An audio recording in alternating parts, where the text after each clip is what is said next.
Hello দর্শক, সবাইকে সালাম এবং শুভেচ্ছা জানিয়ে শুরু করছি আজকের টাইম এক্সক্লুসিভ। আশা করি সবাই ভালো আছেন এবং যে বিষয়গুলো আজকে আলোচনা করব তা প্রথমেই জানাচ্ছি আপনাদের। আজকের বিষয়ের মধ্যে আছে বাংলাদেশ নিয়ে গুজব গুঞ্জন চারিদিকে, নেপথ্যে কারা এবং ঢাকার সর্বশেষ অবস্থা কি, এই বিষয়টি আজকে আলোচনা জানবো আমরা। এনআইডি এবং বাংলাদেশে ভোটার রেজিস্ট্রেশন নিয়ে কি করছে নিউ ইয়র্ক বাংলাদেশ কনসুলেট, এই বিষয় নিয়ে অনেকেই জানতে চাচ্ছেন। আমরা আজকে বাংলাদেশ কনসাল জেনারেলকে আমাদের সাথে নিয়ে আসবো এবং তিনি আজকে জানাবেন আপনারা অ্যাপয়েন্টমেন্ট সহ আনুষঙ্গিক বিভিন্ন বিষয় তিনি জানাবেন আপনাদের। পতিতাবৃত্তির বৈধতা বিতর্ক এবং জ্যাকসন হাইটস এ বিষয়ে নিজের অবস্থান ব্যাখ্যা করলেন মেয়র প্রার্থী জোহরান মামদানি। আজকে তাকে আমরা প্রশ্ন করেছিলাম, তিনি এই বিষয়ে তার অবস্থান ব্যাখ্যা করেছেন। আপনারা জানেন যে কয়েকদিন থেকে এই বিষয় নিয়ে খুব বিতর্ক হচ্ছিল যে তিনি পতিতাবৃত্তিকে বৈধতা দিতে চান। এই বিষয়ে আমরা আজকে প্রশ্ন করেছিলাম এবং তিনি উত্তর দিয়েছেন, এই বিষয়ে উত্তর দিয়েছেন। ঔষধ ছাড়া কিভাবে নিয়ন্ত্রণ করবেন ব্লাড প্রেশার, কোলেস্টেরল, ডায়াবেটিস ইত্যাদি রোগ, এই বিষয়ে আজকে আমরা জানার চেষ্টা করব। আমাদের সাথে আছেন প্রফেসর ডক্টর মঞ্জুর মুর্শেদ, ওনার সাথে আজকে আমরা কথা বলবো। বহুদিন পরে ওনাকে নিয়ে আসছে, আমরা আজকে ওনার কাছে জানার চেষ্টা করব। যাই হোক, আজকে অতিথি যারা আছেন তাদের মধ্যে আছেন জনাব Mohammad Mozammel Haque, consul general New York Bangladesh consulate, doctor Manzur Murshed, doctor Nakibur Rahman এবং রোজি ইসলাম। শুরু করব দিনের আপডেট জানাচ্ছেন নাজমুল হাসান। তার আগে যারা ফেসবুকে দেখছেন আশা করি অনুষ্ঠানটি শেয়ার করবেন। নাজমুল হাসান, যাচ্ছি আপনার কাছে। ধন্যবাদ আবুজার এবং ধন্যবাদ টাইম টেলিভিশনের সকল দর্শক শ্রোতা এবং প্যানেলিস্ট, সবাইকে সালাম এবং শুভেচ্ছা। আশা করি আপনারা সবাই ভালো আছেন। আজকে শনিবার, অক্টোবর মাসের 11 তারিখ। যুক্তরাষ্ট্রের প্রেসিডেন্ট ট্রাম্প নোবেল পুরস্কার পাননি, তবে শান্তির প্রচেষ্টায় তিনি অব্যাহত রেখেছেন এবং সেই কর্মসূচিতেই একটা যোগদানের জন্য তিনি আগামী খুব সম্ভবত 14 তারিখ, 14ই অক্টোবর মঙ্গলবার তিনি মধ্যপ্রাচ্যে যাচ্ছেন এবং সেখানে তিনি একটি সম্মেলনে অংশ নেবেন। সেই সম্মেলনটি হচ্ছে তিনি শান্তি সম্মেলন বলা হচ্ছে মিশরে, এবং সেই সম্মেলনে কিন্তু প্রেসিডেন্ট ট্রাম্প যাচ্ছেন, কিন্তু শান্তি সম্মেলন বলা হচ্ছে এবং সেই এলাকার জন্য শান্তি সম্মেলন। কিন্তু সেখানে থাকছেন না ইসরায়েলের প্রধানমন্ত্রী বেঞ্জামিন নেতানিয়াহু। গাজায় যুদ্ধবিরতি চুক্তি স্বাক্ষরের বেশ কাটতে না কাটতেই মিশরে একটা আন্তর্জাতিক শান্তি সম্মেলনে যোগ দেওয়ার পরিকল্পনার কথা জানিয়েছেন প্রেসিডেন্ট ট্রাম্প আজকে। এবং মঙ্গলবার, যেটা একটু আগে বললাম, তিনি যাচ্ছেন মিশরের শার্ম আল শেখ শহরে। এই সম্মেলনটি অনুষ্ঠিত হচ্ছে এবং যুক্তরাষ্ট্রের সংবাদ মাধ্যম এক্সিওস এই খবরটা দিয়ে বলছে যে মিশরের president Abdel Fattah al Sisi আয়োজিত এই সম্মেলনে জার্মানি, ফ্রান্স, যুক্তরাজ্য মানে ইংল্যান্ড, তুরস্ক, সৌদি আরব ও কাতার সহ ইউরোপ ও আরব বিশ্বের বিভিন্ন দেশের নেতারা অংশ নেবেন। ইসরায়েল অংশ নিচ্ছে না, তবে ইসরায়েলের প্রধানমন্ত্রী বেঞ্জামিন নেতানিয়াহু এতে যোগ দেবেন না, যেটা একটু আগে জানিয়েছি। তো এই সম্মেলনের মূল লক্ষ্য হচ্ছে ট্রাম্পের গাজা শান্তি পরিকল্পনা, যেটি 20 দফা শান্তি পরিকল্পনায় আর পরবর্তী হাবগুলোর জন্য আন্তর্জাতিক সমর্থন তৈরি করা। ইতিমধ্যেই গাজার শান্তি শৃঙ্খলা রক্ষার জন্য আন্তর্জাতিক বাহিনীর অংশ হিসাবে 200 সৈন্য যুক্তরাষ্ট্র থেকে সেখানে পাঠানো হয়েছে। ইতিমধ্যে তারা সেখানে পৌঁছেও গিয়েছে। যুদ্ধ বিধ্বস্ত গাজার ভবিষ্যৎ, শাসন ব্যবস্থার নিরাপত্তা ও পুনর্গঠন নিয়ে আলোচনা হবে শার্ম এল শেখে অনুষ্ঠিতব্য এই বিশ্ব শান্তি সম্মেলনে। হোয়াইট হাউস সূত্রে আরো জানা গেছে, ট্রাম্প আগামী পরশুদিন সোমবার তিনি ইসরায়েল সফর করবেন এবং ইসরায়েলের যে পার্লামেন্ট, যেটাকে নেসেট বলা হয়, সেই নেসেটে তিনি ভাষণ দেবেন এবং ভাষণের পরপর তিনি জিম্মি অবস্থা থেকে যারা মুক্তি পাবেন, সেদিন আগামী সোমবারই মুক্তি পাবার কথা, তাদের পরিবার বর্গের সাথে তার সাক্ষাতের কথা জানানো হয়েছে ইসরায়েলে থাকাকালীন সময়ে। এরপর এরপরে তিনি মিশরে চলে যাবেন এবং 14 তারিখে সেই বিশ্ব শান্তি সম্মেলনে অংশ নেবেন এবং শান্তি সম্মেলনের স্বাক্ষর অনুষ্ঠানেও তিনি থাকবেন সেখানে প্রেসিডেন্ট ট্রাম্প। যুক্তরাষ্ট্রের শাটডাউন অব্যাহত রয়েছে, 2 সপ্তাহ অতিবাহিত হলো। 3য় সপ্তাহ শুরুর প্রাক্কালে এই শাটডাউন আপাত দৃষ্টিতে বন্ধ হওয়ার কোনো সম্ভাবনা এখনো দেখা যাচ্ছে না। তবে ট্রাম্প প্রশাসন এই শাটডাউনকে কেন্দ্র করে গণহারে চাকরি থেকে ছাঁটাই করার যে পরিকল্পনার কথা আগে ভাগে জানিয়ে দিয়েছিল, তা গতকাল শুক্রবার থেকে কার্যকর করতে শুরু করেছে। এবং এতে যদিও যুক্তরাষ্ট্রের ফেডারেল সরকারের প্রায় সবাই কর্মচারীদের প্রায় সবাই, কিছু কিছু কর্মচারী অবশ্য এই নিষেধাজ্ঞার আওতায় রয়েছে প্রায় সবাই বেতন পাচ্ছেন না, এবং 2 সপ্তাহ ধরে যে ফেডারেল সরকারের বেতন হয় সেই বেতনের কর্মসূচি হচ্ছে 15ই অক্টোবর, এবং অনেকেই সেদিন বেতন পাবেন না এই শাটডাউনের কারণে। কিন্তু প্রেসিডেন্ট ট্রাম্প আজকে যুক্তরাষ্ট্রের প্রতিরক্ষা সচিবকে নির্দেশ দিয়েছেন যে কোনো ভাবেই হোক অর্থ জোগাড় করে যুক্তরাষ্ট্রের সৈন্যরা যাতে পেচেক থেকে বঞ্চিত না হয় সেই ব্যবস্থাটি নিশ্চিত করতে।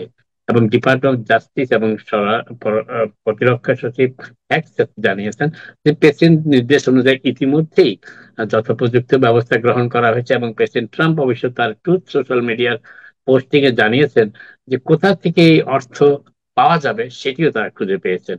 এবং সেটি হচ্ছে যে যুক্তরাষ্ট্রের প্রতিরক্ষা দপ্তরে একটি ফান্ড রয়েছে, তহবিল রয়েছে, যেটি এই গবেষণা এবং অন্যান্য প্রাসঙ্গিক বিষয়ের জন্য ব্যয় করা হয়। সেই ফান্ড 2 বছরের জন্য পাওয়া যায়।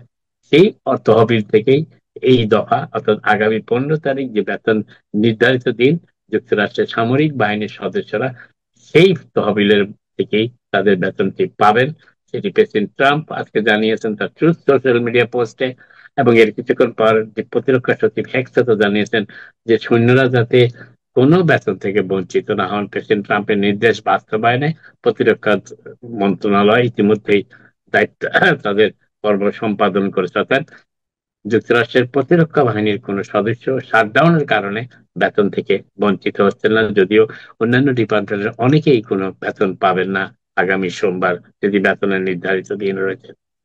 ছাড়া এর পাশাপাশি যেটা একটু আগে বলেছিলাম যে হোয়াইট হাউসের অফিস অফ ম্যানেজমেন্ট এবং বাজেটের যিনি প্রধান, তিনি আগে ইঙ্গিত করেছিলেন যে শাটডাউন হোক বা না হোক যুক্তরাষ্ট্রের ফেডারেল সরকারের আহ, সংস্থানের বিষয়টিকে আরো সংকুচিত করে আনা হবে, এবং সেই সংকুচিত করার পর্ব হিসাবে এই শাটডাউনকে বেছে নেওয়া হয়েছে প্রাথমিকভাবে। এবং এই শাটডাউনকে উপলক্ষ করে ইতিমধ্যেই যুক্তরাষ্ট্রের ফেডারেল সরকারের বিভিন্ন ডিপার্টমেন্টের কর্মচারীদের চাকরিতে আসতে বারণ করা হয়েছে ইতিমধ্যে। তবে বরখাস্ত আনুষ্ঠানিকভাবে এখনো করা হয়নি, কারণ কাউকে বরখাস্ত করতে হলে সাধারণত 30 দিন কিংবা 60 দিনের সময় নির্ধারণ করতে হয়, এবং সেটি হয়তোবা অফিস অফ ম্যানেজমেন্ট এবং বাজেট করতে যাচ্ছে।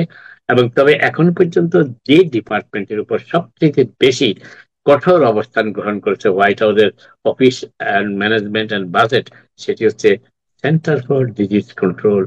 যুক্তরাষ্ট্রের মানুষের স্বাস্থ্য নিরাপত্তা বিধানে এবং বিভিন্ন ধরনের নিরাপত্তামূলক কর্মসূচি গ্রহণে, আপনারা জানেন প্যান্ডেমিকের সময় এই সিডিসির কথাটি প্রায় প্রতিদিনই আমরা শুনেছি, সেন্টার ফর ডিজিজ কন্ট্রোলের সেই ডিপার্টমেন্টই আজকে সবচেয়ে বেশি ক্ষতির সম্মুখীন হচ্ছে শাটডাউন এবং পরবর্তীতে ট্রাম্প প্রশাসনের এই চাকরিচ্যুতির বিষয়কে কেন্দ্র করে ইতিমধ্যেই প্রায় 1100 কর্মচারীকে সেখান থেকে ছাঁটাই করা হয়েছে সেন্টার ফর ডিজিজ কন্ট্রোল, এবং সেখানকার কিছু কিছু বিভাগ একেবারে তাদের কার্যক্রম বন্ধ করে দিতে বাধ্য হয়েছে।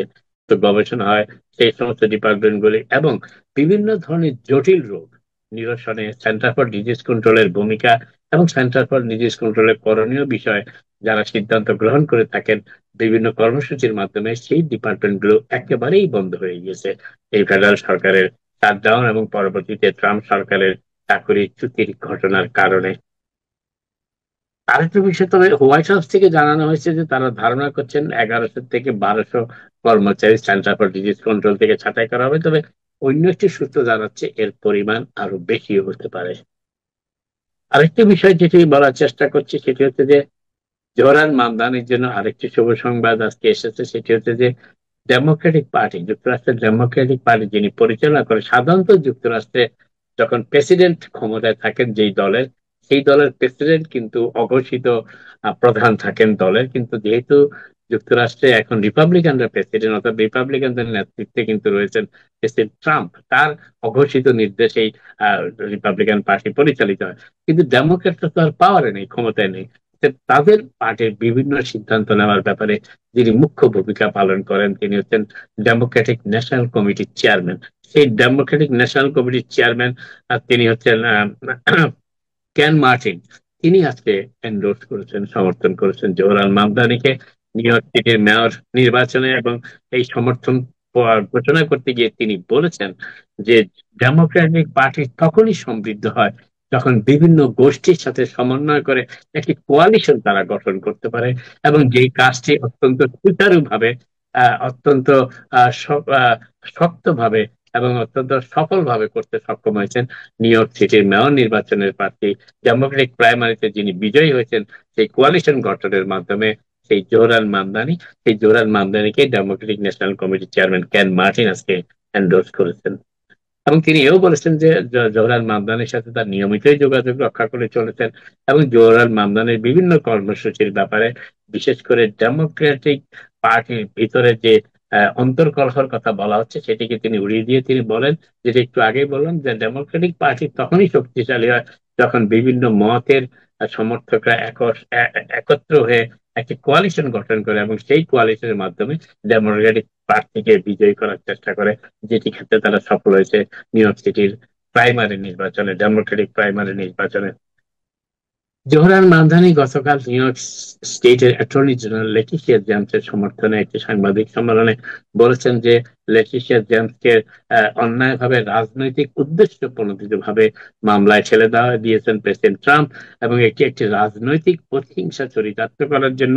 এবং এই ব্যাপারে অ্যাটর্নি জেনারেল লেটিশিয়া জেমসকে সব ধরনের সমর্থন তিনি ঘোষণা করেছেন এবং প্রয়োজনে তার সমর্থকদের অ্যাটর্নি জেনারেল লেটিশিয়া জেমস যাতে ট্রাম্প প্রশাসনের এই মামলা মোকাবিলা করতে আর্থিকভাবে দায়গ্রস্ত না হয় সেই জন্য যথাসম্ভব সহযোগিতা করার পরামর্শ তিনি দিয়েছেন তার সমর্থকদের। পাশাপাশি নিউ ইয়র্কের আরেকজন কংগ্রেস সদস্য যিনি জওহরলাল মামদানিকে এন্ডোর্স করেছেন, জওহরলাল মামদানির প্রথম দিকের সমর্থক সেই কংগ্রেস সদস্য ওকাসিও কর্টেজও আজকে অ্যাটর্নি জেনারেল লেটিশিয়া জেমসকে সর্বতোভাবে সাহায্য করার জন্য তার সমর্থকদের অনুরোধ জানিয়েছেন।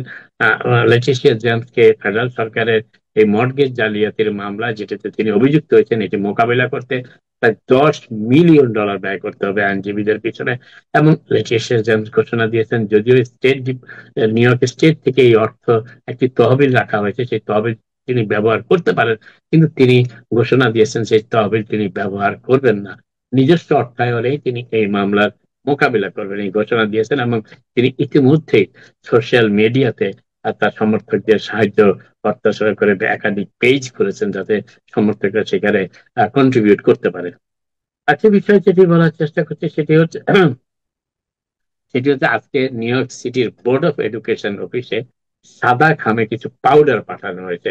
আপনারা জানেন ইতিমধ্যেই মেইল ইন ব্যালট আসা শুরু হয়েছে বোর্ড অফ ইলেকশন, যেটি ওয়েস্ট 33rd স্ট্রিট ম্যানহাটনে। সেখানে আজকে একটি এনভেলপে কিছু সাদা পাউডার পাওয়া গেছে এবং এই পাউডার পাওয়ার পর সেখানে যারা কর্মরত ছিলেন তাদের মধ্যে আতঙ্ক ছড়িয়ে পড়ে। 6 জন সরাসরি পাউডার তাদের স্পর্শ করেছে এবং সেখানে খুব দ্রুত পুলিশ চলে আসে, হাজমাত বাহিনী চলে আসে এবং সেই ভবনটিকে সম্পূর্ণ সিকিউর করার ব্যবস্থা করা এবং তদন্ত চলছে। এবং সেই সাদা পাউডার যেগুলো সেগুলো আসলে ক্ষতিকারক কোনো বিস্ফোরক কিনা সেগুলিও যাচাই বাছাই করা হচ্ছে। তবে মেয়রের অফিস এবং এনওয়াইপিডি অফিস থেকে তদন্তের কথা শুধু বলা হয়েছে, কিন্তু এর অন্য বিষয় এখনো বিশদভাবে জানানো হয়নি। আর সেখানে new York police department, fire ডিপার্টমেন্টের কর্মচারীরা ঘিরে রেখেছে ভবনটি এবং সেখানে পর্যাপ্ত পরিমাণ নিরাপত্তার ব্যবস্থা করা হয়েছে ইতিমধ্যেই। আরেকটি বিষয় যেটি বলার চেষ্টা করেছে, আপনারা অনেকেই হয়তো জানেন যে গত 1 মাস ধরে নিউ ইয়র্ক সিটির পাবলিক স্কুল কোনো সেলফোন ব্যবহার করতে পারছেন না। মাত্র গুটি কয়েক ছাত্রকে বিভিন্ন কারণে বিভিন্ন প্রয়োজনে সেলফোন ব্যবহার করার অনুমতি দেওয়া হয়েছে যদিও, কিন্তু তা খুবই সামান্য। বেশিরভাগ ছাত্রই তার কোনো সেলফোন ব্যবহার করতে পারে না এবং এর যে একটি উপকার পাওয়ার যেটি আশা করা হয়েছিল, যেটির ব্যাপারে অনেকেই প্রথমে একটু দ্বিধাগ্রস্ত ছিলেন, যে ছাত্রছাত্রীরা এই সেলফোন ব্যবহার করতে না পারে কি ধরনের আচরণ করতে পারে, সেই বিষয়টি যারা একটু শঙ্কিত ছিলেন তারা কিন্তু এখন অনেকটা প্রশান্তির হাসি হাসতে শুরু করেছেন। অনেকেই বলেছেন যে এই সেলফোন বন্ধ করার কারণে স্কুলের ছাত্রছাত্রীরা তাদের লেখাপড়ায় গভীর মনোযোগ দিচ্ছে, আগের তুলনায় অনেক বেশি মনোযোগী হচ্ছে লেখাপড়া। এবং এর পাশাপাশি আগে যখন সেলফোন ব্যবহার করার সুযোগ ছিল তখন তারা ক্যাফেটেরিয়া, ক্যান্টিনে কিংবা অলিতে, স্কুলের বিভিন্ন ভবনের সামনে, স্কুলের অলিতে গলিতে সেলফোন ব্যবহার করতো তাদের সহপাঠী ছাত্রছাত্রীদের সাথে। তাদের কোনো বাক্য বিনিময় হতো না সারাদিন ক্লাসে থাকার পরও, কিন্তু সেই অবস্থার আমূল পরিবর্তন হয়েছে। ছাত্রছাত্রীরা এখন তাদের ক্লাসের ছাত্রছাত্রীদের সাথে, ক্লাসমেটদের সাথে অহরহ কথা বলছে, বিভিন্ন বিষয়ে পরামর্শ করছে, এমনকি ক্যান্টিন ক্যাফেটেরিয়াকে তারা তারা বেশ সোচ্চার হয়েছে। এবং এই বিষয়টি স্কুলের শিক্ষকদের অনুপ্রাণিত করছে যে তারা যে শিক্ষাদান কর্মসূচিতে এই সেলফোন নিষিদ্ধ করার কথা বলেছিলেন এবং গভর্নর হুকুল তা শুনেছেন, এবং সেটির একটি সুফল তারা স্কুলের ছাত্রছাত্রীরা তাদের বাবা মারাও পেতে শুরু করেছেন, এবং আগামী দিনগুলিতে এই সুফল আরো বেশি অনুভূত হবে সবার কাছে। আপাতত এখানে শেষ করি, আবার আপনার সাথে কথা হবে। আপনার সবাই ভালো থাকুন। Thank you Nazmul Hasan, thank you so much, আপনাকে অনেক ধন্যবাদ। দর্শক, আমাদের সাথে আছেন আমাদের কনসাল জেনারেল জনাব মুজাম্মেল হক। জনাব মুজাম্মেল হক, আপনাকে অভিনন্দন জানাচ্ছি। আমাদের সাথে আছেন রোজি ইসলাম, আমাদের সাথে আছেন ডক্টর মঞ্জুর মুর্শেদ। আপনাদের সবাইকে শুভেচ্ছা জানাচ্ছি। আমরা শুরু করি আমাদের কনসাল জেনারেল জনাব মুজাম্মেল হক আপনার মাধ্যমে। যে মুজাম্মেল, আপনার ক্যামেরা কি একটু হরাইজন্টাল করা যাবে আপনার phone? G, thank you so much. This is good. Yes.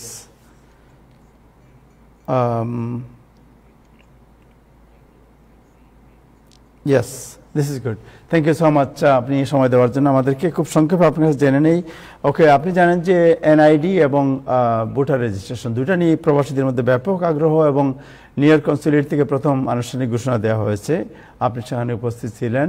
So আপনি কি বলবেন একটু যে নিউ ইয়র্ক কনসুলেট কীভাবে জিনিসটি হ্যান্ডেল করছে, আপনাদের ট্রাফিক কেমন প্রবাসীদের, এবং এই ট্রাফিককে অ্যাভয়েড করার জন্য আপনারা কিভাবে হ্যান্ডেল করছেন দ্য হোল সিচুয়েশন? ধন্যবাদ আমাকে আমন্ত্রণ জানাবার জন্য। আমি আপনার মাধ্যমে নিউ ইয়র্ক স্টেটে যেসব প্রবাসী বাংলাদেশি বাস করছেন তাদের উদ্দেশ্যে বলতে চাই যে আমাদের কার্যক্রমটা শুরু হয়েছে গত সোমবার থেকে, এবং গত 5 দিনে আমরা প্রায় 306 জনের রেজিস্ট্রেশন সম্পন্ন করেছি, এবং তাদের ডেটাগুলো আমাদের নির্বাচন কমিশন ওয়েবসাইটে পাঠিয়ে দেওয়া হয়েছে। যাচাই বাছাই শেষে যখন এটার ব্যাপারে পজিটিভ সিগন্যাল পাওয়া যাবে, তাহলে প্রতিটা নাগরিক তাদের ইমেইলে এনআইডিটা পেয়ে যাবেন অবশ্যই। এবং এই জন্য আমি আপনার মাধ্যমে প্রবাসী বাংলাদেশি সকলকেই অনুরোধ জানাচ্ছি সবাই যেন নিয়মিত ইমেইল চেক করেন, কারণ এনআইডিটা প্রত্যেকের ইমেইলে যাবে ইনিশিয়ালি। এবং এখনো ওই সিদ্ধান্তটা আমাদেরকে দেয়া হয়নি যে স্মার্ট কার্ডটা কি সত্যি তারা নির্বাচনের আগে পাঠাতে পারবে কি পারবে না। তো আমাদেরকে বলেছে যে নির্বাচন কমিশন তারা যথাসম্ভব চেষ্টা করবে স্মার্ট কার্ডটা দেওয়ার জন্য। যদি আমরা পেয়ে যাই তাহলে তো খুব ভালো, নাহলে যে ইয়েটা দেয়া আছে ইমেইলে যেটা যাবে সেটাই ভোটার আইডি হিসেবে গণ্য করা যাবে। আর আমাদের আপনারা জানেন যে যারা আগামী নির্বাচনে ভোট দিতে চান, ভোটার হালনাগাদ হবে কিন্তু 31শে অক্টোবরের মধ্যে। আমি সবাইকে অনুরোধ করব 31শে অক্টোবরের মধ্যে পেয়েছি। এই দুইটা দিয়ে আমরা প্রতিদিন 50 জনের মতো আমাদের করার সক্ষমতা রয়েছে, এবং আমরা রেজিস্ট্রেশনের প্রতি 50 জনের বেশি নিচ্ছি না। তবে আপনার মাধ্যমে সবাইকে জানাতে চাই, ওয়াক ইন যদি কেউ থাকে, কেউ যে রেজিস্ট্রেশন ফিল আপ করে ফেলে কিন্তু হয়তো ডেট পান নাই, তারাও আমাদের সাথে যোগাযোগ আসতে পারেন এমবিসিতে। গত পরশুদিন আমরা প্রায় 72 জনকে করেছি, যদিও 50 জন করার আমাদের ক্যাপাসিটি ছিল। আমরা যেহেতু 31 তারিখ আর বেশি দূর নেই, আর মাত্র 3 সপ্তাহের মতো আছে, তো আমরা চাচ্ছি ওয়াকিনও যারা আসবে তাদেরকে আমরা করে দিব আর কি। ধন্যবাদ। Thank you so much. So যারা অ্যাপয়েন্টমেন্ট করতে চান তাদেরকে কিভাবে অ্যাপয়েন্টমেন্ট করবেন? তারা কি ফোনে অ্যাপয়েন্টমেন্ট করবেন, না আপনাদের অনলাইনে কোনো সুবিধা আছে? একটা যেটা হচ্ছে যে আসলে অনলাইনে এটা করতে হবে। রেজিস্ট্রেশনটা যখন আপনি সম্পন্ন করতে যাবেন, রেজিস্ট্রেশন লিঙ্কটা সবার কাছেই আছে। লিঙ্কটা আপনি যখনই রেজিস্ট্রেশন প্রক্রিয়াটা শেষ করবেন, বিভিন্ন তথ্য উপাত্ত দেওয়ার পর তখনই কিন্তু আপনাকে বলবো যে আপনি কোন জায়গা থেকে করতে চান, তখন আপনাকে ওটা সিলেক্ট করতে হবে, নিউ ইয়র্ক কনসুলেট। তখনই কিন্তু একটা ডেট আসবে আর কি। আপনার যে ডেটটা, যে স্লটটা খালি আছে ওইটাই আপনাকে অটোমেটিক এটা আপনাকে দিয়ে দিবে একটা ডেট। সো আপনি কি একটু বলতে পারবেন যে কোন লিংকে বা ওয়েবসাইটের নাম কি, যেখানে ওয়েবসাইটের অ্যাড্রেসটা কি? নির্বাচন কমিশনের যে ওয়েবসাইটটা আছে, এনআইডি তে একটা লিংক আছে আর কি, ওইটাই লিংক, এটা সবার জন্য একই লিংক। সো বাংলাদেশ ইলেকশন কমিশনের যে ওয়েবসাইট, ওখানে গিয়ে এনআইডি যে লিংক, ওই লিংকটাতে গেলেই আপনাকে ডিরেকশন দেবে কোন দিকে যাবেন আপনি, ওইখানেই আপনাদের সাথে অ্যাপয়েন্টমেন্ট করতে পারবো ওই লিংকেই? ওই লিংকেই, জি। আচ্ছা আচ্ছা আচ্ছা, থ্যাংক ইউ। সো যারা প্রবাসী যারা আছেন তারা যদি অ্যাপয়েন্টমেন্ট করতে চান দেন বাংলাদেশ ইলেকশন কমিশনের ওয়েবসাইটে তাদেরকে যেতে হবে এবং ওইখানে গিয়ে এনআইডি যে অপশন আছে ওই এনআইডি অপশনে গেলে দেন ও আপনাকে ডিরেক্ট করে নিয়ে যাবে যে কোন জায়গায় আপনি অ্যাপয়েন্টমেন্টটা করতে চান, রাইট? সঠিক। ওকে, এন্ড দেন আমার আরেকটা প্রশ্ন জানতে চাই যে যারা এইখানে আছেন, যেমন ধরুন বাংলাদেশে হয়তো অনেকে আছেন, বাংলাদেশে যে কেউ নির্বাচন কমিশন বা সরাসরি ওইখানে যান, তাদের বার্থ সার্টিফিকেট, তাদের বাংলাদেশি পাসপোর্ট নিয়ে যান, তারা কি ওইখানে করতে পারবেন? যদি এখানে সে আবার বাংলাদেশ ভিজিট করছেন কেউ, ওনার পক্ষে এখন আসা সম্ভব না?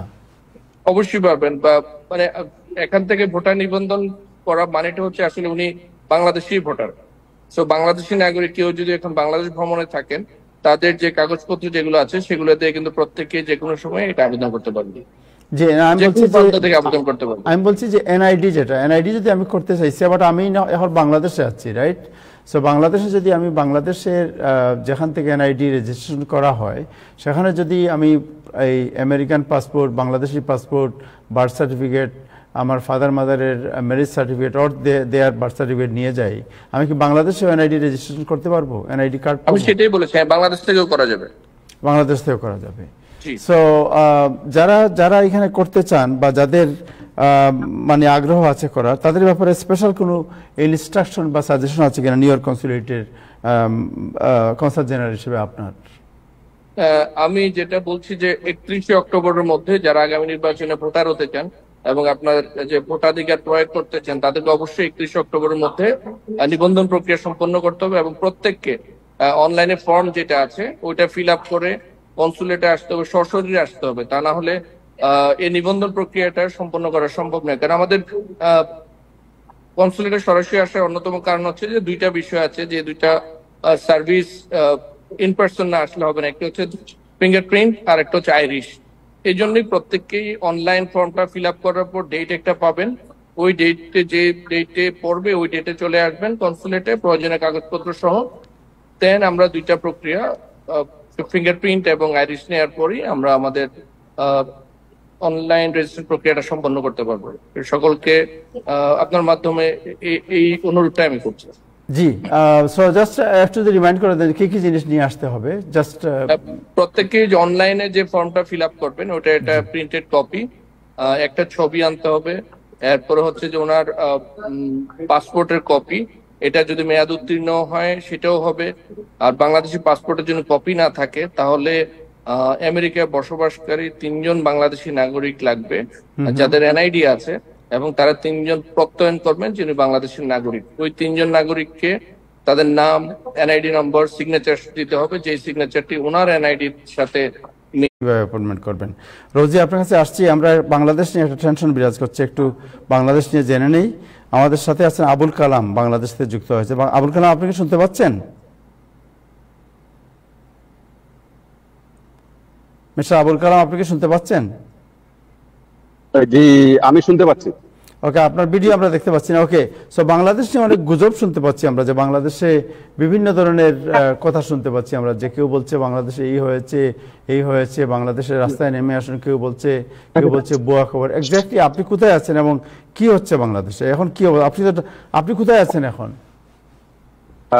আপনাদের ধন্যবাদ। আমি এই মুহূর্তে রয়েছি রাজধানীর সবচেয়ে গুরুত্বপূর্ণ জায়গা, যেটা গুরুত্বপূর্ণ স্থান বা রাস্তা বলি, সেটা হচ্ছে যে ভিআইপি রোড, যেখানে এক পাশে প্রধান উপদেষ্টার কার্যালয় ঠিক আমার পেছনেই, এবং এখানে প্রধান বিচারপতির বাসভবন, এবং এইটাকে কিন্তু একসময় মন্ত্রীপাড়া বলা হতো যখন রাজনৈতিক সরকার যখন ক্ষমতায় ছিল। এই জায়গাতে আমি এই মুহূর্তে দাঁড়িয়ে আছি। আপনার ভিডিও আমরা দেখতে পাচ্ছি না, আপনার ভিডিও কি অফ করা আছে নাকি? ভিডিওটা আচ্ছা, নেট সমস্যা হচ্ছে, অসুবিধা নেই, আপনি বলেন, আপনার কথা শুনতে পাচ্ছি। জি, আচ্ছা, এখন হচ্ছে যে আমি এই জায়গাটা থেকে আসতে গেলে আসলে কমপক্ষে 2 কিলোমিটার রাস্তা আমাকে হেঁটে তারপরে এখানে আসতে হয়। এবং আমি এই আসার পথে যেটা দেখেছি, যে গতকালকে যেরকম ঢাকা শহরের পরিস্থিতি যেরকম স্বাভাবিক ছিল, আজকেও পরিস্থিতিটা ঠিক সেরকমই আছে। আমি এখানে অস্বাভাবিক কিছু দেখতে পাইনি। এবং এই যে আমি এই মুহূর্তে দাঁড়িয়ে আছি যেখানে প্রধান উপদেষ্টা কার্যালয়ের সামনে, এবং একপাশে রমনা পার্ক, এবং এখানে আমি দেখতে পাচ্ছি যে ভিআইপি রোডে গাড়ি চলাচল আসছে, যেহেতু রোববার সপ্তাহের প্রথম কার্যদিবস, অসংখ্য গাড়ি চলাচল করছে, এবং রমনা পার্কে মানুষ প্রতিদিন যেরকম আসেন স্বাভাবিকভাবে সেরকমই আসছেন, অসংখ্য মানুষ আসছেন। এবং এখানে প্রধান উপদেষ্টার কার্যালয়ের সামনে যেখানে প্রতিদিন নিয়মিত যে টহলটা থাকে, যেরকম করে পুলিশের টহল, এখানে পুলিশের টহলটাই আমি দেখতে পাচ্ছি। আপনাদের দর্শকদের অবগতির জন্য একটা বিষয় বলা উচিত যে ট্রাইব্যুনাল সেদিন যে তাদের যে মতামত দিয়েছেন সেনা কর্মকর্তাদের অভিযুক্ত করে, সেই মতামত দেওয়ার পরে আসলে তাদের এই ট্রাইব্যুনালের রায়ের পরে বাংলাদেশে অনেকটা মানুষের মধ্যে একটা অজানা আতঙ্ক ছিল যে কি হবে বা কি হতে যাচ্ছে, কি হতে পারে। এইটা নিয়ে গতকাল সেনাবাহিনীর পক্ষ থেকে একটা সংবাদ সম্মেলন করা হয়েছে এবং সেই সংবাদ সম্মেলনে সেনাবাহিনী এই ট্রাইব্যুনালের যে বক্তব্য তা নিয়ে তারা তাদের বক্তব্য পরিষ্কার করে বলেছেন যে সেনাবাহিনী সবসময় আইনের প্রতি শ্রদ্ধাশীল এবং ট্রাইব্যুনালের সাথে বিগত সময়ে ছিল, এখনো আছে এবং সামনের সময়েও থাকবে। সেনাবাহিনী গতকাল বিকেলে এমন সংবাদ সম্মেলনের মাধ্যমে এমন বক্তব্যের পরে আসলে দেশের পরিস্থিতিটা যেটা বলা যায় থমথমে ছিল তা স্বাভাবিক হয়ে গেছে এবং মানুষের মধ্যে একটা অজানা আতঙ্ক ছিল তা কেটে গেছে। এই ছিল সর্বশেষ পরিস্থিতি। Thank you so much, thank you, আপনাকে অনেক ধন্যবাদ সময় দেওয়ার জন্য আমাদেরকে। Thank you. রোজি, আপনার কাছে আসতেছি, 1 মিনিট সময় দিন, আমরা একটু জেনে নেই বাংলাদেশ প্রসঙ্গে। 1 minute, just give me 2-3 minutes. Let me talk to professor Nakibur Rahman, যিনি জয়েন করেছেন আমাদের সাথে নর্থ ক্যারোলাইনা থেকে। Professor Nakibur Rahman North Carolina ইউনিভার্সিটির teacher, professor of finance. Doctor Nakibur Rahman, Bangladesh বিষয়ে you are one of the expert and analyst of Bangladesh situation. এই যে বিতর্ক শুনতে পাচ্ছেন, what is your opinion about it? জি, ধন্যবাদ তাহের ভাই, এবং ধন্যবাদ, শুভেচ্ছা জানাচ্ছি সহ প্যানেলিস্ট সবাইকে। কালাম ভাই খুব সুন্দর করেই অবস্থা বললেন, এবং ডেফিনেটলি মানুষের মধ্যে কিছু অস্থিরতা, কিছুটা উদ্বেগ, এটা থাকাটা খুব অস্বাভাবিক না। বাট আমাদের কালাম ভাইয়ের যেই রিপোর্ট, এটার মাধ্যমে আমরা নিশ্চিত হচ্ছি যে উদ্বেগের কোনো কারণ নেই। তো একটু যদি ব্যাকগ্রাউন্ড বলি, যে এই যেই মামলায় আমরা দেখছি যে ওয়ারেন্ট ইস্যু হয়েছে 25 জন সেনা কর্মকর্তার বিরুদ্ধে। এই মামলাটা হলো, আপনাদের মনে আছে যে মীর কাসেম আলী সাহেবের সন্তান ব্যারিস্টার মীর আহমেদ বিন কাসেম এবং প্রফেসর গোলাম আজম সাহেবের সন্তান ব্রিগেডিয়ার জেনারেল আমান আজমি, এই দুইজনকে যে গুম করে আয়নাঘরে রাখা হয়েছিল 2016 সাল থেকে 2024 সালের আমাদের বিজয়ের দিন পর্যন্ত, এই গুমের ব্যাপারে এই মামলাটা। এবং এই দুজনের সাথে ব্যক্তিগতভাবে আমার অনেক স্মৃতি জড়িত। আমান ভাই আমার অনেক বড় ভাইয়ের মতো, যদিও তার সাথে আমি অত বেশি ক্লোজ ছিলাম না, কিন্তু মীর আহমেদ বিন কাসেম আমার আপন ছোট ভাইয়ের চেয়েও বেশি ক্লোজ ছিল। ইনফ্যাক্ট সে গুম হয়ে যাওয়ার 1 মাস আগে আমেরিকাতে এসেছিল, আমরা একসাথে অনেক জায়গায় গিয়েছি, টম ল্যান্টোস হিউম্যান রাইটস কমিশনে আমরা একসাথে মিটিং করেছি, এবং এই স্মৃতিগুলা খুব আমাদেরকে কাঁদিয়ে বেরিয়েছে 8 বছর। এবং এই সময়ের মধ্যে আমরা দেখেছি যে তার পরিবার, তাদের দুজনেরই পরিবার, এবং শুধু তারাই না, অসংখ্য মানুষ খুন গুমের শিকার হয়েছে। এবং এর সাথে শুধুমাত্র ফ্যাসিস্ট শেখ হাসিনা, তার মন্ত্রিপরিষদ, স্বরাষ্ট্র মন্ত্রণালয়, প্রতিরক্ষা বাহিনীর যারা রাজনৈতিক ব্যক্তিত্ব ছিলেন তারাই শুধু জড়িত ছিলেন না, এখানে আমাদের যে গোয়েন্দা বাহিনী ডিজিএফআই, যাদের মূল কাজ হলো বৈদেশিক শত্রুদের হাত থেকে বাংলাদেশকে মুক্ত করা, তারা সেটা না করে বাংলাদেশের জনগণের উপরে নিপীড়ন চালিয়েছে। এবং এই আমরা মনে করি যে তারা হলেন সেনাবাহিনীর কতিপয় রোগ কর্মকর্তা, যারা তাদের ক্ষমতার অপব্যবহার করেছেন এবং তাদেরকে বিচারের আওতাধীন করতে হবে। এই ব্যাপারে কোনো রকম ছাড় দেওয়া যাবে না। সাথে সাথে এটাও আমি একেবারে অব্যর্থভাবে বলতে চাই যে সেনাবাহিনী অধিকাংশ সদস্যই দেশপ্রেমিক, তারা বাংলাদেশের স্বাধীনতা সার্বভৌমত্বকে রক্ষা করে যাচ্ছেন এবং ভবিষ্যতেও তারা বাংলাদেশের স্বাধীনতা সার্বভৌমত্বকে রক্ষা করবেন। সুতরাং সেনাবাহিনীকে জনগণের মুখোমুখি করার কোনো অপচেষ্টা সহ্য করা হবে না। এখানে যে কতিপয় স্পেশালি 10 জন বর্তমানে কর্মরত সেনা কর্মকর্তা, যাদের মধ্যে 2 জন মেজর জেনারেল লেভেলের আছেন, তারা সহ বাকি 10 জন যেই উচ্ছৃঙ্খল সেনাবাহিনী কর্মকর্তা, তারা ক্ষমতার অপব্যবহার করেছেন, তাদের বিরুদ্ধে যে গ্রেফতারি পরোয়ানা জারি হয়েছে তাদেরকে অবিলম্বে গ্রেফতার করতে হবে। এটা নিয়ে কোনো তালবাহানাও সহ্য করা হবে না। সুতরাং এখানে একটা ব্যালান্সড অ্যাপ্রোচ হতে হবে। এবং তাহের ভাই, সত্যি কথা বলতে কি যে আমাদের সবার মধ্যেই কিছু ট্রাইবালিজম কাজ করে, যেহেতু এখানে 2 জন মেজর জেনারেল পর্যায়ের ব্যক্তি রয়েছেন এবং বাকিরাও আর্মির উচ্চপদস্থ কর্মকর্তা। তাদেরকে রক্ষা করার একটা প্রচেষ্টা আর্মির মধ্যে হওয়াটা খুব অস্বাভাবিক কিছু না। সুতরাং এখানে এই প্রেশারটা চালু রাখতে হবে যে তাদেরকে যেন কোনোভাবে পালাতে সাহায্য করা না হয়, তাদেরকে গ্রেফতার থেকে যাতে করে গ্রেফতারের বাইরে আনা না হয়, এই বিষয়টা লক্ষ্য রাখতে হবে। সাথে সাথে শুধুমাত্র এই কিছু সংখ্যক উচ্ছৃঙ্খল কর্মকর্তার কারণে পুরা সেনাবাহিনীকে, প্রতিরক্ষা বাহিনীকে প্রশ্নের মুখোমুখি দাঁড় করানো যাবে না। সো এই জায়গাটাতেও আমাদেরকে সতর্ক থাকতে হবে। এবং কালাম ভাই আমাদেরকে যে আপডেট দিচ্ছেন যে ডেফিনেটলি ট্রাইবালিজমের কারণে সেনাবাহিনীর কিছু কর্মকর্তা তাদের বন্ধু বান্ধব, তাদের কলিগকে বাঁচানোর একটা চেষ্টা হয়তো করছিলেন, কিন্তু এটাতে লাভ হবে না, বরং এটাতে সেনাবাহিনীর মর্যাদাই ক্ষুণ্ণ হবে। সুতরাং এই চেষ্টা থেকে তারা যেন বিরত থাকেন এবং এই উচ্ছৃঙ্খল দুষ্কৃতিকারী সেনা কর্মকর্তাদেরকে বিচারের মুখোমুখি করার মাধ্যমেই সেনাবাহিনীর মর্যাদা আমরা কিন্তু ফিরিয়ে আনতে পারবো। সুতরাং ডেফিনেটলি কিছু অস্থিরতা চলবে। আমরা স্বাভাবিক সোশ্যাল মিডিয়ার কারণে মানুষের এংজাইটি খুব অকপটে মানুষ স্বীকার করে ফেলে, কিন্তু আমার মনে হয় যে উদ্বেগের কোনো কারণ নেই। এভরিথিং ইজ আন্ডার কন্ট্রোল এবং ইনশাআল্লাহ এই বিচারের মাধ্যমে একটা মেসেজ জাতি পাবে যে কোনো রকম অপরাধ করে কেউ কখনো পার পাবে না, তারা যতই শক্তিশালী হবে। জি, thank you so much. Thank you professor Nakibur Rahman. Thank you for your আপনার যে analysis and then the opinion. এটাকে থ্যাংক ইউ আপনার সময়ের জন্য, আপনাকে অনেক ধন্যবাদ। ডক্টর মঞ্জুর মোর্শেদ, আপনার কাছে আজকে একটু পরে কথা বলি, অনেক আপনাকে আজকে শেষে আপনার সাথে কথা বলবো। আমাদের রোজি ইসলাম আছে, ওর সাথে একটু কথা বলি জোহরান মামদানি নিয়ে। জোহরান মামদানির কিছু বক্তব্য কমিটিতে অনেক বিতর্কের সৃষ্টি করেছে, যেটা বলা হচ্ছে যে কিছু লোক তার কথাকে বিকৃত করছে। এবং আজকে আমরা তার সাথে কথা বলেছিলাম একটা সাংবাদিক সম্মেলনে, এবং সেই সাংবাদিক সম্মেলনে জোহরান মামদানি কি বলেছেন, বিশেষ করে প্রস্টিটিউশন লিগালাইজ এই বিষয়ে এবং জ্যাকসন রাইট বিষয়ে। আগে আমরা ছোট্ট ভিডিও আছে, আধা মিনিটের ভিডিওটা দেখি, তারপরে আমরা রোজির সাথে কথা বলবো। দেখে আসি ভিডিওটি আমরা। You said if you become mayor, you're gonna legalize prostitution, So there is big confusion in the Muslim community and they want clarification. What do you stand on this? First of all, I want to say thank you for asking this question because it allows me the opportunity to clarify something. Amidst all of Andrew Cuomo's lies, whether they are lies on TV or lies, frankly, even in the masjid, I have not and am not advocating for the legalization of prostitution. I never have, and I am not doing so.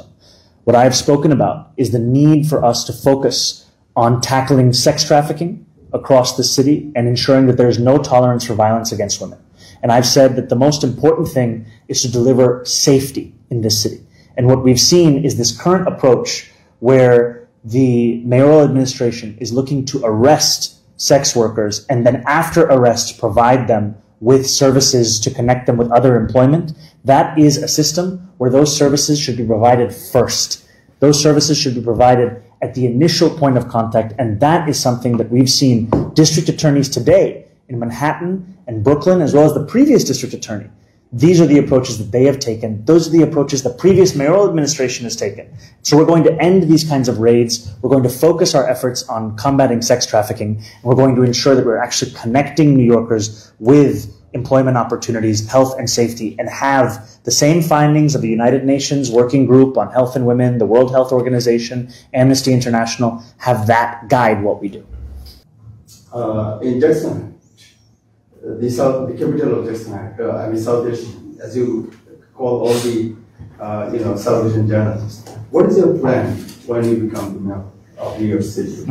And for Jackson Heights, what I've also heard that often hasn't been covered as much are two concerns: parks, sanitation. I've heard concerns around cleanliness, whether it be in Jackson Heights or across the city. And what we found is that too often the city's response when it's facing any issues of the budget is to say, under this administration, they look to actually take garbage cans off the streets. They look to decrease sanitation collection. New Yorkers cannot live in a city that is not providing the cleanliness that we all deserve. And part of that is actually funding sanitation. Part of